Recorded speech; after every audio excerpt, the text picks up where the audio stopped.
ঈদের ছুটিতে বাড়িতে গেলে সবচেয়ে বেশি খুশি হয় যে সে হচ্ছে এই পিচ্চি। ওর খুশি যেন আর ধরে না। সারাদিন লাফালাফি, হইচই, খেলাধুলা করতেই থাকে। একটা মুহূর্তের জন্যেও ওর খেলাধুলা থামে না। খেলাধুলা করতে করতে ঘেমে ঠান্ডা লেগে যায়, কাশি সর্দি হয়ে যায়।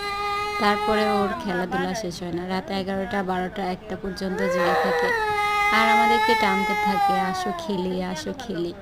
ওর যে খেলনাগুলো আছে, পিস্তল, এটা সেটা সব কিছু নিয়ে সারাক্ষণ খেলতে থাকে, পিস্তল দিয়ে গুলি করতে থাকে।